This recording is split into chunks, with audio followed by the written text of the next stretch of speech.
Hi viewers, welcome to our channel. ప్రస్తుతం మనతో పాటు దామో బాలాజీ గారు సీనియర్ జర్నలిస్ట్ ఉన్నారు. వాటితో ఒకసారి మాట్లాడదాం. సార్ నమస్కారం. సార్ నమస్తే సార్, సీనియర్ నటి అండ్ నిర్మాత కృష్ణవేణి గారు వయోభారంతో కన్నుమూయడం జరిగింది సార్. ఈ నేపథ్యంలో ఆమె బయోగ్రఫీ గురించి ఒకసారి సినీ ప్రస్థానం గురించి మీ మాటల్లో. సీనియర్ ప్రొడ్యూసరు, నటి, ప్లేబ్యాక్ సింగర్. ఈమె అరుదైన వ్యక్తిగా చెప్పుకోవచ్చు సినిమా ఇండస్ట్రీకి. ప్రధానంగా ఆమె గుర్తురాగానే అందరికీ సీనియర్ ఎన్టీఆర్ గుర్తొస్తారు. ఎందుకంటే ఎన్టీఆర్ని పరిచయం చేస్తూ ఈమె నిర్మించిన సినిమా మన దేశం 1949లో వచ్చింది. సో ఎల్వి ప్రసాద్ దర్శకత్వంలో. సో అందుకని ఒక రకంగా ఎన్టీఆర్ని సినిమా ఇండస్ట్రీకి పరిచయం చేసిన నటిగా, ప్రొడ్యూసర్గా ఈమెని గుర్తించుకుంటారు. అలాగే అర్లీ ఇయర్స్ ఆఫ్ తెలుగు సినిమాలో one of the female producers. మనకి తెలుగులో మొదటి ఫిమేల్ ప్రొడ్యూసర్గా దాసరి కోటిరత్నం చెబుతారు. ఆమె ప్రొడ్యూస్ చేసిన ఫస్ట్ సినిమాలో ఈమె నటించింది. ఎవరు? కృష్ణవేణి. సో అనసూయ అనే సినిమాలో, సతీ అనసూయ 1936లో. సో ఆ రకంగా కూడా ఈమె అంటే తొలి ప్రొడ్యూసర్ సినిమాలో ఈమె నటించింది కోటిరత్నం. తర్వాత ఈమె కూడా ప్రొడ్యూసర్ అయింది. తర్వాత వీళ్ళ అమ్మాయి కూడా ప్రొడ్యూసర్ అయింది. అంటే జనరల్గానే సినిమా ఇండస్ట్రీలో మహిళలు, హీరోయిన్లు, నటులు పక్కన పెడితే బిహైండ్ ద కెమెరా మహిళల సంఖ్య ఇప్పటికి కూడా చాలా తక్కువ. ముఖ్యంగా ప్రొడ్యూసర్ల సంఖ్య అయితే చాలా తక్కువ. అందువల్ల కూడా ఈమె ఒక రేర్ పర్సన్గా మనం చెప్పుకోవచ్చు. ఈమె బయోగ్రఫీ తీసుకుంటే ఈమె పూర్తి పేరు చిత్తజల్లు కృష్ణవేణి, సి కృష్ణవేణి అని కూడా పాపులర్గా చెప్తారు. వీళ్ళది పంగిడి గూడెం అంటారు, వెస్ట్ గోదావరి జిల్లాలో, అక్కడ రాజమండ్రి దగ్గర.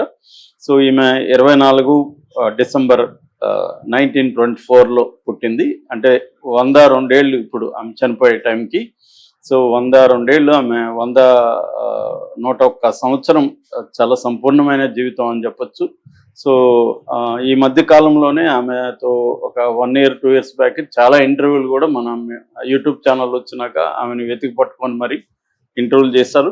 అట్లాగే వాళ్ళ మనవరాలు వాళ్ళ కూడా ఈమెని ఇంటర్వ్యూలు చేస్తారు. ఆ మెమరీస్ అంతా కూడా కొంతవరకు రికార్డ్ అవుతాయని. నిజానికి బయోగ్రఫీ కూడా రావాల్సి ఉంది. సో ఈమెకి ఏంటంటే వీళ్ళ నాన్న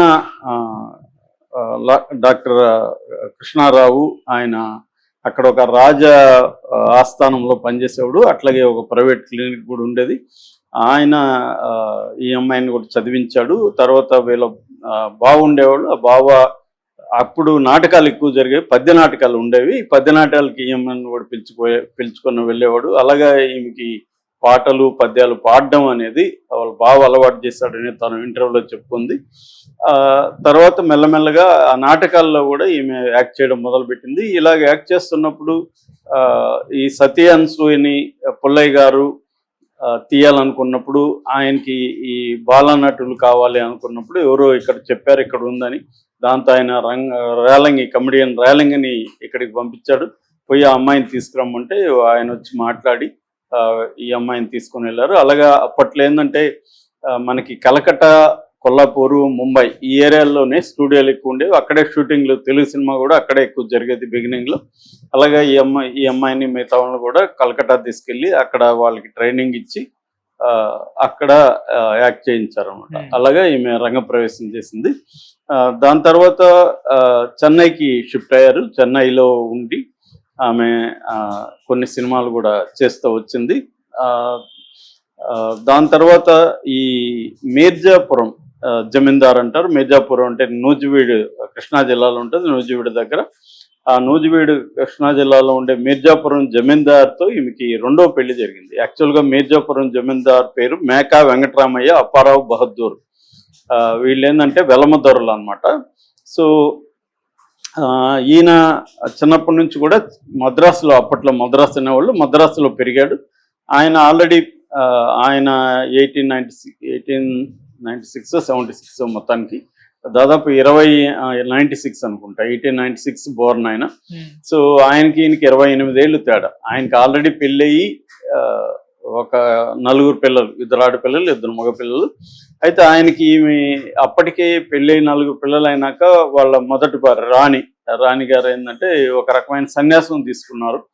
దాంతో ఈయనకి రెండో పెళ్లి చేసుకోవాల్సిన అవసరం ఏర్పడింది. అప్పుడు చాలాసార్లు ఈమె యాక్ట్ చేసేసి సినిమాల షూటింగ్లకి రావడం, ఈమెనే చూస్తుండడం, ఈమెకి మిగతా ఆర్టిస్టులు చెప్పడం అతను నిన్నే చూస్తున్నాడు అని, ఇలాగా అంతా ఆమె తర్వాత ఆశ్చర్యపోయింది, నన్ను ఎందుకు చూస్తున్నాడు ఇతనని.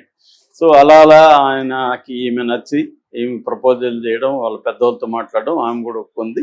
అయితే పెళ్లి రహస్యంగా చేయాలి, ఎందుకంటే రాణితో విడాకులు తీసుకోలేదు కాబట్టి రహస్యంగా చేయాలని విజయవాడ సత్యనారాయణపురంలో ఒక ప్రైవేట్ హౌస్లో వీళ్ళ పెళ్లి సీక్రెట్గా జరిగిందని ఆమె ఇంటర్వ్యూలో చెప్పారు. సో అలాగా మిర్జాపురం రాజావారితో పెళ్లి జరిగినాక ఈమె ప్రొడ్యూసర్గా మారడానికి అవకాశం వచ్చింది. ఎందుకంటే మనకి తెలుగు వాళ్ళు స్టార్ట్ చేసిన ఫస్ట్ స్టూడియో పేరు మద్రాసులో వేల్ పిక్చర్స్ అంటారు, వేల్ పిక్చర్ స్టూడియో. రెండవది జయా స్టూడియో. ఈ రెండవ దాన్ని ఈయన స్థాపించారు. ఈ మిర్జాపురం రాజావారు ఈయన స్థాపించిన రెండవ తెలుగు స్టూడియో జయా స్టూడియో. అదే తర్వాత శోభనాచల స్టూడియో అయింది. దాని తర్వాత వాళ్ళ పిల్లలు వీనస్ స్టూడియో పేరుతో దాన్ని కన్వర్ట్ చేశారు. అలాగే అది నడిపారు అనమాట. సో ఈయన జస్టిస్ పార్టీ దీంట్లో పనిచేశాడు. అప్పట్లో పొలిటికల్గా జస్టిస్ పార్టీ అని ఉండేది. ఆ జస్టిస్ పార్టీలో ఈయన ఉండేవాడు. కాంగ్రెస్ రాజకీయాలకు వ్యతిరేకంగా ఉండేది వీళ్ళది. సో ఈయన ఒక 2-3 సార్లు ఎన్నికల్లో కూడా, ఈయనకి రాజకీయాలు అంటే చాలా ఇష్టము, ఎన్నికల్లో కూడా పోటీ చేశాడు. ఎన్నికల్లో ఒకసారి గొడవల్లి రామబ్రహ్మం చేతిలో కూడా ఓడిపోయారు. గొడవల్లి రామబ్రహ్మేమో మాలపిల్ల, రైతు బిడ్డ లాంటి సాంఘిక సినిమాలు తీసేవాళ్ళు. ఈయనకేమో ముందు నుంచి కూడా పౌరాణికలు తీయడం అంటే ఇంట్రెస్ట్.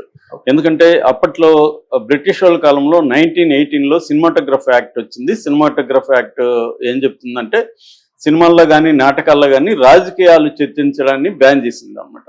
అందుకని మన వాళ్ళందరూ కూడా ఏం చేశారంటే బిగినింగ్ లో పౌరాణికాలు ఎక్కువ తీశారు. పౌరాణికాల్లోనే రాజకీయాలు చెప్పడం అనే ఒక ప్లాన్ మన వాళ్ళు జాగ్రత్తగా చేసుకున్నారు. అంటే ఫర్ ఎగ్జాంపుల్ కౌరవులు పాండవులను తీయాలనుకుంటే కౌరవులంతా విలన్ బ్రిటిష్ వాళ్ళలాగా చూపించడం. అంటే బ్రిటిష్ వాళ్ళలాగా అంటే డైలాగులంతా అలాగే ఉంటాయి, మీరు పరాయి వాళ్ళు మా దేశంలోకి వచ్చారు, ఇలాంటి డైలాగులు పౌరాణికల్లో పెట్టడం. అంటే దేశభక్తిని, మన దేశ పాస్ట్ని, గతాన్ని గొప్పగా చెప్పడాన్ని ఇవన్నీ కూడా పౌరాణికల ద్వారానే చెప్పారు. అంటే ఒక రకంగా బ్రిటిష్ వాళ్ళని చీట్ చేయడం అనేది చెప్పచ్చు మన. ఒక తమిళ సినిమాలో 1939లో వచ్చిన సత్యమూర్తి డైరెక్టరు, తమిళ్లో సత్యమూర్తి అని ఉన్నారు. అక్కడైతే హస్తినాపుర రాజుకు వ్యతిరేకంగా ప్రజలు తిరుగుబాటు చేస్తారు అనమాట. ఆ తిరుగుబాటు చేసే ప్రజల మీద గాంధీ టోపులు పెట్టించాడు ఆయన. అలాగా అంటే పౌరాణికాల్లోనే దేశభక్తిని ఎలా చెప్పాలి అనేది ఆలోచించారు. అందుకనే మనకి అర్లీ డేస్ అంతా కూడా పౌరాణికాలు ఎక్కువ రావడానికి అదొక కారణం అనమాట. సో ఈయనకు కూడా పౌరాణికాల పట్ల ఇంట్రెస్ట్ ఉంది. అయితే ఈమెమో కాంగ్రెస్ వాది, ఎవరు కృష్ణవేణి గారు.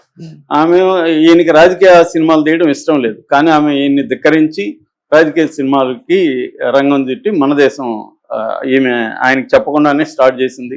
తర్వాత ఆయన అన్నారని కూడా ఇంటర్వ్యూలో చెప్పింది, ఏంటి నువ్వు ఇలా చేస్తున్నావు, నేను జస్టిస్ పార్టీ కదా అంటే, అవును మీరు జస్టిస్ పార్టీ అయితే నేను కాంగ్రెస్ కదా, ఎవరి పార్టీ వాళ్ళది అని చెప్పి నేను చేశాను అని కూడా ఆమె ఇంటర్వ్యూలో చెప్పింది. యాక్చువల్గా ఏంటంటే ఈమె పెళ్ళైన తర్వాత నటన వదిలేసింది. అప్పటికే దాదాపు ఆమె టోటల్గా 12 తెలుగు సినిమాలు, ఒక 3 కన్నడ తమిళ కలిపి ఒక